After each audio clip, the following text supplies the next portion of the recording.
Mark 1. Conversations at the speed of sound.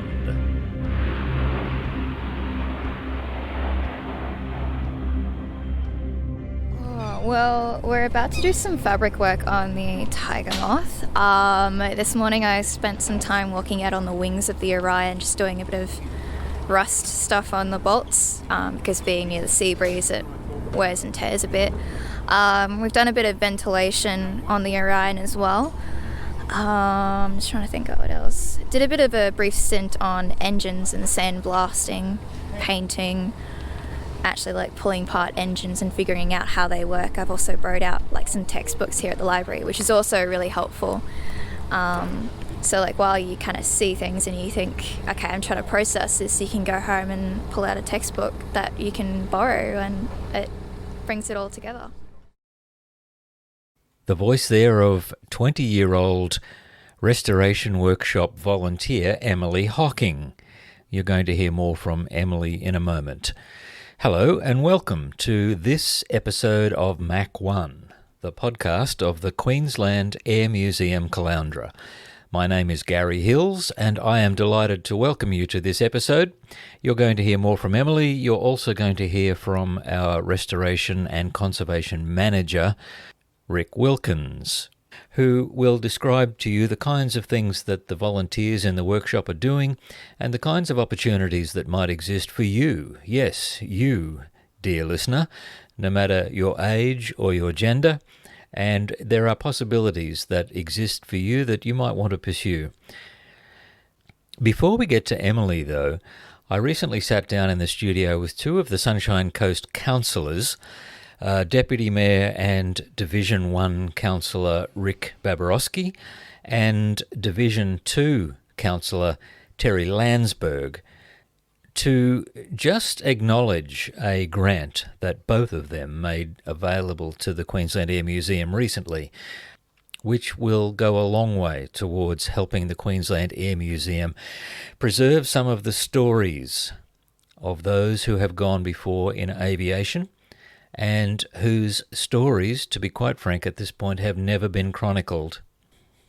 So here is my conversation with Councillors Rick and Terry, and following that I wandered out the back to the workshop to speak with 20-year-old volunteer Emily, who I had to extract from the tiger moth restoration crew where she was working that day, and then Rick Wilkins also. So I'm in the Queensland Air Museum studio, thanks to a couple of guests who I have with me today. Firstly, Rick Baberowski, who's the Deputy Mayor of the Sunshine Coast Council and Councillor in Division 1. Hello, Rick. Hi, Gary. Nice to be here. Yeah, thank you for joining me. And Terry Landsberg, who is a Councillor in Sunshine Coast Division 2. Terry, g'day. Good afternoon, Gary. Thanks for coming in. I invited you in to thank you and to have our listeners of the podcast hear me thank you on behalf of the museum for a couple of very generous grants that you made possible for us a couple of months ago, with which we've been able to make it possible to set up a dedicated, secure recording studio for the museum with good quality sound recording equipment and mixing equipment, and that enables us to add to our collection with the stories of the people of aviation. You know, there's one thing to collect the aircraft that represent Australia's aviation heritage. It's another thing to collect the stories of those people who, let's face it, none of us are getting any younger, and once our stories are gone, they're gone. So we try to capture those as much as we can and honour those stories. And being able to do this by way of recording has been brilliant. We've done quite a few. So thank you very much to both of you. And can I say I imagine as councillors working in a region like this, you get to do this kind of thing from time to time, engage with groups and help them out with what they're doing. Would that be right? Oh, yeah. Look, it is one of the good fortunes of being in a position to either help or push and shove things in a good direction. So I think this is a sort of a wonderful expression of that, because to some extent you can make these decisions quite quickly or almost casually I must admit, as soon as somebody says anything about heritage or recording the human stories that go with objects or places or events, I tend to jump at that. I have been the heritage portfolio for quite a few years, and my background is in galleries, museums, so I love this stuff. But I actually think the technology of podcasts is profoundly important for modern human communities. I think you were telling me you're a real podcast listener. I don't think I could do the job that I do without them. Really? Because you need to keep yourself, really up to date with what's happening. And it's also part of really energizing yourself, because, this job can be quite draining. So when I'm in the car or in the evening or whenever whatever day I've had, I tend to re-energize and give myself some time. Often I'll steal it late at night and I'll go down a rabbit hole of some YouTube clips, which are utterly brilliant. I mean, if you curate it carefully, that's the key to it. Yes. Is making sure that you're in control of it, because you will get all sorts of suggestions, as everybody knows.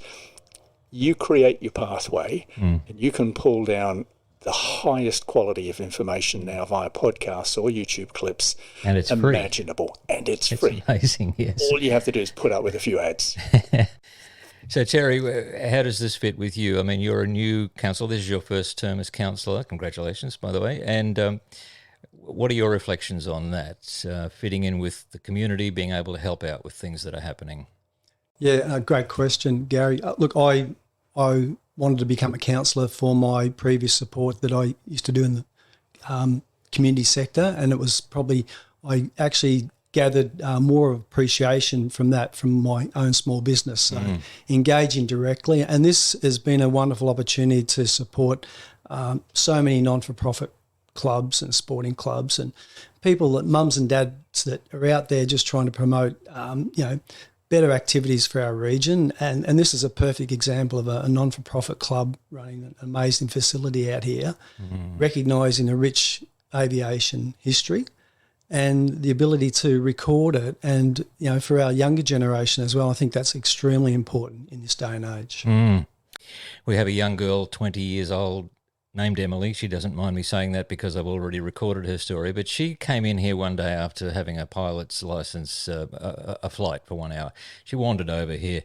She wants to join the RAAF eventually, and she said, it would be good if I could learn about aeroplanes before I fly them. She came to our workshop and met our workshop manager, Rick, restoration manager. She said, is there anything I can do as a volunteer? And he's now got her helping to remove corrosion from a P3 Orion and put fabric on tiger moth and do various other tasks around here. She's brilliant, got a great work ethic. But as you say, she's young, she's starting out, and she got to sit down with retired Air Vice Marshal Julie Hammer and talk about what's my pathway into the RAAF as a woman, so things like that. Is that the sort of thing you mean? Yeah, and we touched on, obviously before the interview, about the skill set that you have out here with the works that go into engineering, the refurbishment and the restoration projects, and having that ability for a newcomer into the aviation sector to be have a hands-on approach is extremely important. And it's a skill set that you don't like to see it as a dying art. You'd like to see that can be passed on, for generations, because having our history is extremely so important in terms of us moving forward. And look, aviation is a wonderful sector. It's one of our, in our red strategy here on the Sunshine Coast, as aviation has a new international airport and the aerodrome here in Caloundra, and we'd like to think there's a wonderful future for, obviously employment sector moving forward. And as a museum, we would love to be part of that future as well. We see ourselves very much as part of the Sunshine Coast. Rick? Oh, look, I not only endorse all of the stuff that you can learn from a sort of aero engineering or aviation history and all the rest of it, but look, all of us at some point dream about what it must be like to be able to fly. It's part of our mythology, it's part of our fairy stories. It goes right back to sort of the legends or mythologies of Icarus, and we use it to explain different lessons you could learn in life. But fundamentally, it's about breaking a barrier. It's about transgressing from being an earthbound creature to something else. And I love the fact that when people walk around this, that's part of what they're experiencing in their head, is the dream of flight. And what would it be like to be able to fly, to sprout wings? And of course, there's fairies and angels and all sorts of expressions of that.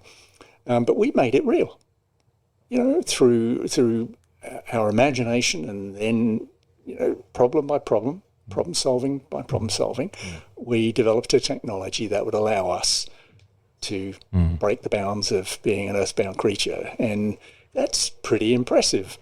But it goes further than that, doesn't it? Because as we're talking, there's perseverance on the surface of Mars. Yes. As we are talking, that's our technology looking for the foundations of life and doing the experiments right now. And that's an extension of the dream of flight. A little helicopter on Mars that we put there. That's right. Yeah. Well, look, thank you very much, gentlemen. I don't want to hold you up, but I did want to make it clear to everyone that we are very grateful and that this is not the end of the story for us. We have an oral history project now that's just kicked off, which will involve audio and video recordings into the future and transcribed conversations with people who live here on the Sunshine Coast, or not, but most of them do, whose personal experience of aviation needs to be preserved. And you're helping to make that happen. And we hope that there'll be further iterations of this as time goes on. So we look forward to working with you also in the future. Thank you very much. It's our privilege. Thank you very much as well. Thank you, Gary. Thank you, Rick, and thank you, Terry.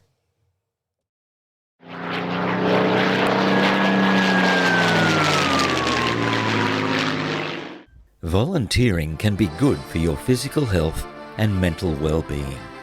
Get active and get involved with interesting tasks, significant and important projects, and meet new people by joining the volunteers at the Queensland Air Museum, Caloundra.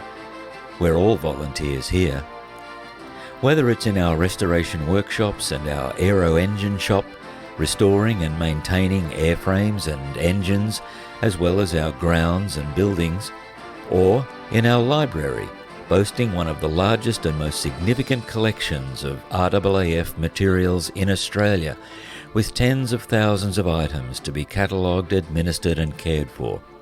Or on our front counter, providing excellent customer service to our visitors. There's a place for you. It could be 1 day a week or 7. We will train you and equip you for the area that suits you best. Get in touch through our website. We would love to hear from you. Become a volunteer at the Queensland Air Museum, Caloundra.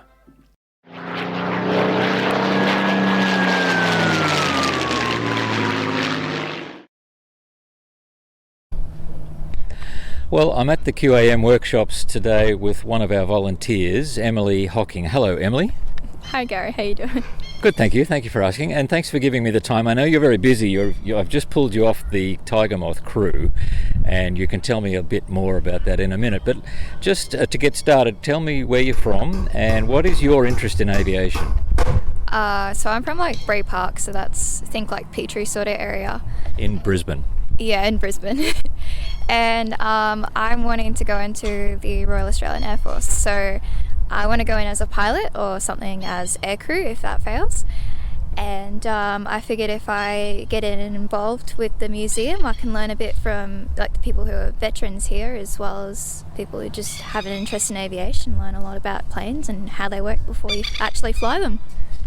You know, that's what I found volunteering here. You meet the most amazing people who have the most amazing experience in aviation. I know you spoke recently with Julie Hammer, Air Vice Marshal retired, about what you ought to do to prepare yourself for a career in the Air Force. How did that go?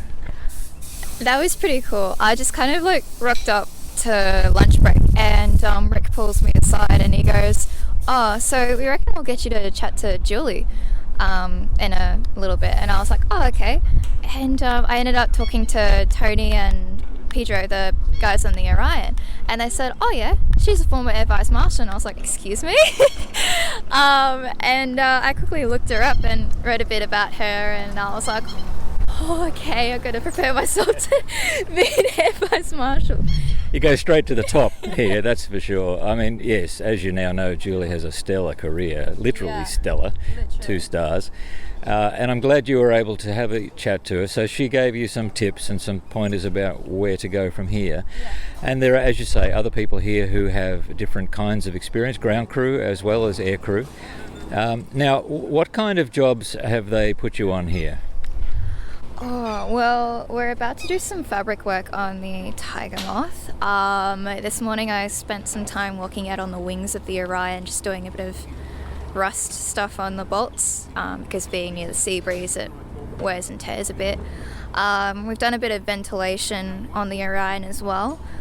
I'm just trying to think of what else. Did a bit of a brief stint on engines and sandblasting, painting, actually like pulling apart engines and figuring out how they work. I've also brought out like some textbooks here at the library, which is also really helpful. So like while you kind of see things and you think, okay, I'm trying to process this, you can go home and pull out a textbook that you can borrow, and it brings it all together. People don't realise our library is a bit of a well-kept secret. We have the biggest RAAF collection here in Australia, and I mean it's quite a varied collection, but I'm glad you've been able to access some of that. And so how do you feel about doing all of these different kinds of tasks and experiencing all of these different elements of aviation? They're quite disparate, aren't they? Yeah, no, it's really cool. You get to listen to people who have had these experience, like when they served on these military aircraft, because that's mainly what I've been working on. And like with Stu especially, because he's also working on the Tiger Moth, he used to fly them, and that's just like it's pretty amazing. We went across the road to see one that's been done up, and it's airworthy. And, you know, this thing's like so old, but it's still airworthy and everything. And yeah, he got me to sit in it, and he's like pointing out and he's telling me stories about it, and that's just like, whoa. That was Stu who did that? That was Stu, yeah. Oh, wow. Yeah. And so as far as your schooling goes, may I ask how old are you? I'm 20 years old. Okay, so you finished high school. Have you begun to do any tertiary study yet? I didn't leave high school with the intention of doing anything in STEM, let alone being a pilot. I actually studied social work for a bit, so just managing people, which I would argue would be extremely helpful, just being an officer in the Air Force. Just, you know, I've spoken to Army officers and they say prepare to deal with welfare with people. You're not just going to be yelling at them all the time. And for some people that was a shock, and I was like, well, yeah, that's kind of implied. But yeah, so I'll be going back to university to do a bit more physics, to just kind of say, look, I still have a keen interest. I'm still pursuing this, you know, I'm not just kind of sitting down, laying back, chillaxing, waiting for you guys to do something. And that's at UQ. Okay. Yeah. Well, look, it's been wonderful to have you around the place. As you've probably noticed, most of the volunteers here are blokes, which is kind of by accident. There's no intention that it be a men's shed by any means. It just has happened that way. So it's great to have you here. Would you have any advice or any suggestions for somebody who's listening to this who might think, gee, I wouldn't mind doing that? Is it something you'd recommend? Absolutely. Definitely do it. So how would somebody go about getting started here? How did you do it? I had a flight lesson across the road at Go Fly, and I wandered across and I was like, oh, I'll just have another look at the museum, because it was like my third time being here. And I had a chat to one of the guys at the Neptune, because they love, you know, pulling people inside and telling stories. And you've been given the tour? Yes. Yeah, tour takes about an hour and a half. And it's worth it, isn't it? I mean, what they've done inside in the interior is just spectacular. Yeah. And so few people get to see it unless they can actually crawl through those spaces, which is a shame. We're working on a video that we might be able to show some people who may physically be unable to get in there, just so they can have a look. Okay, well, look, I've spoken to Rick a couple of times about what's going on out here, and he speaks very highly of you. He's very impressed with your work ethic, with your attitude, with your willingness to learn and engage with people. And all the very best to you, Emily, with your plans and your future. It's early days for you, but we'll be following your future with great interest. Please, if you're not part of the museum in the future, keep in touch with us and let us know how you're going. Thank you very much for talking to us today. Thank you very much for having me. I'm at the QAM workshops this afternoon with Rick Wilkins, who is currently our Conservation and Restoration Manager. Thanks for your time, Rick. I know you're very busy. I see I've just had to pull you off the Tiger Moth team. Can you tell us where you're from and what's your background in aviation? I worked for an airline in Darwin for 30 odd years, and during that time I also looked for aircraft wrecks from the war all around the territory in the Kimberley. We moved down here early 2002, and I joined here as a normal volunteer. So how many years is that? I don't know, but I'm now Conservation Restoration Manager. There's about I think about 80 aircraft here that somehow or another I'm responsible for. Some are being worked on at the moment, some have been done, and some are yet to be done. So. Well, before we get to that, before we leave that topic, what did you do with the airline? What was your role, and what wrecks have you found? I worked out on the tarmac for an airline that no longer exists, and did that for just on 30 years, and left there 13 days before that airline collapsed, so got out at the right time. And spent probably 26 years in the territory looking with a group of other guys looking for aircraft wrecks from the war. All sorts of wrecks, British, Australian, Dutch, American, Japanese, all sorts of stuff. But of course gave that away when we moved down here. So I've had some wrecks down here, but they're all been civilian wrecks since I've been here.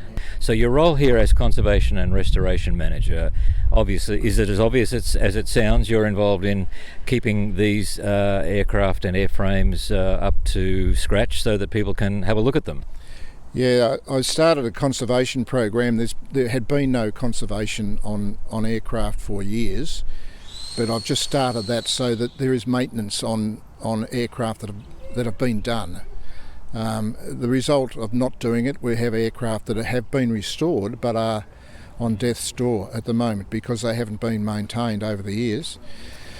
There's about 8 aircraft being done at any one time, and there's a team of volunteers on each one, and they tend to stay on that until that aircraft's done, and then I find another project for them to do. We've got projects lined up, there's plenty of work.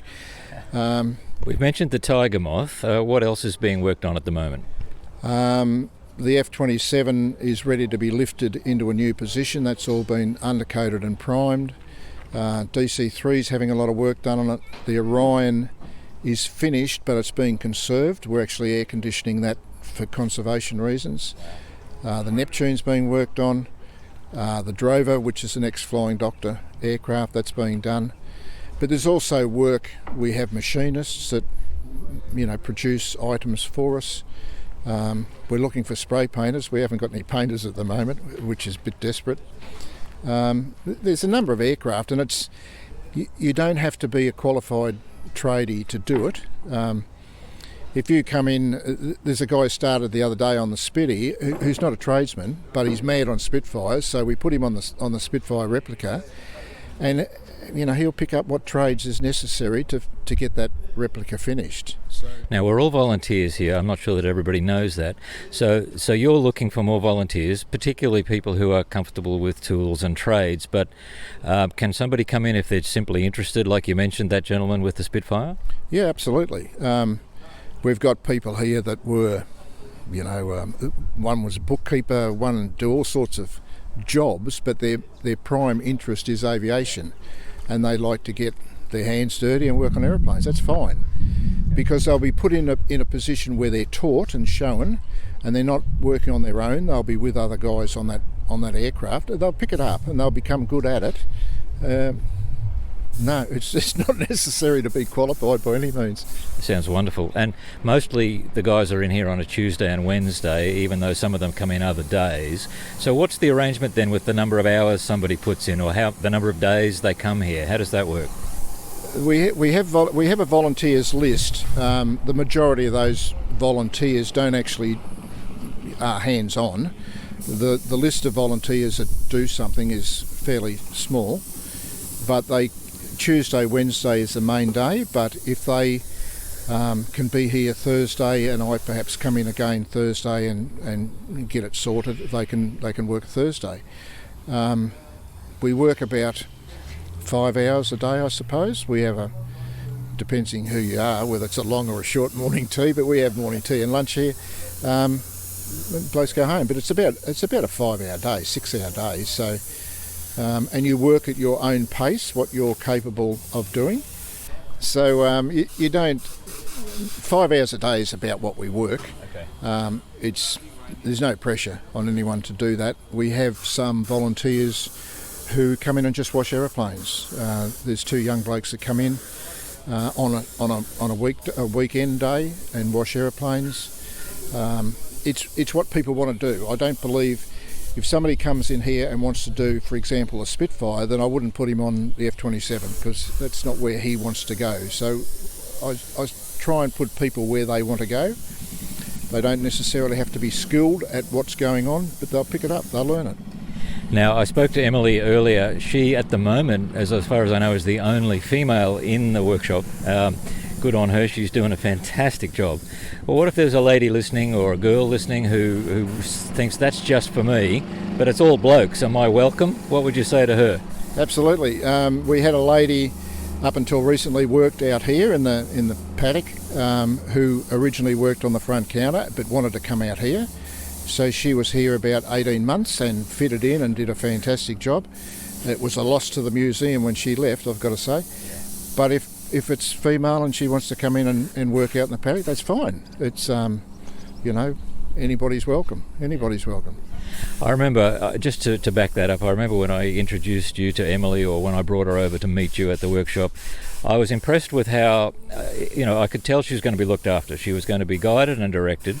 She was given tasks that were quite specific and clear, but she was also being respected and cared for as a volunteer, and I appreciated that, and I think she says the same thing too. How's Emily working out? Emily now works on about 10 different aircraft that have some bearing on where she wants to go to in the Air Force. She's been with the F-111 crew, which is sort of current aircraft.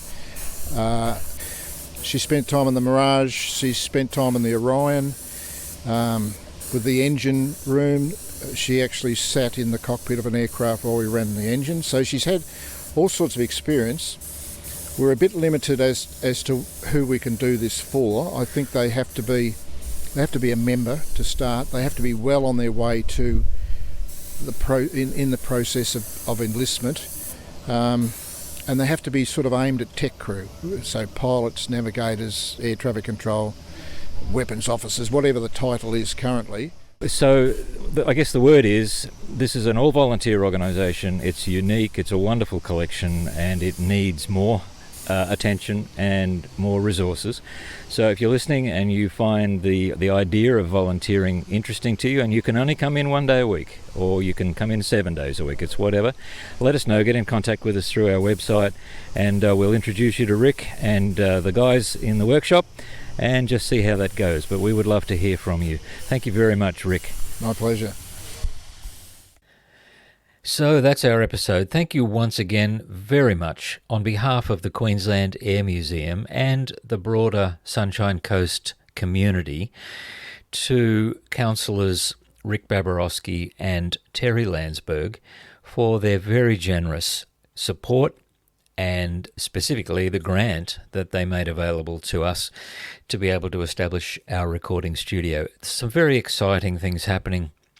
I have to tell you that it's not just the podcast that we use the studio for. We have now begun a formal oral history project in which we are gathering together, recording, transcribing, cataloguing, and preserving in perpetuity the stories of those who have served in Australian aviation. It's a very exciting project, and we as a museum have joined the Oral History Australia Association in order to help make that possible. But our recording studio is an important part of that, and we are grateful to our councillors who have made that possible. And look, all the very best to you, Emily. We appreciate what you do around the place, and we're pleased to be able to be a part of your learning and growing experience also. Next week on the podcast, we begin a series looking at the GAF Government Aircraft Factory Canberra bomber. which was, if you'll recall from an earlier podcast episode, the very first aircraft that was purchased by the fledgling Queensland Air Museum back in 1973-74, and is still proudly on display at the Queensland Air Museum. And we're going to be focusing in on the story of the Canberra bomber itself, the story of QAM's Canberra, number 225, and the story of a navigator who flew in the Canberras in the Vietnam conflict. Peter Grouter, RAAF Air Commodore retired, whose service with the Air Force included work in the Canberras. Thank you for listening.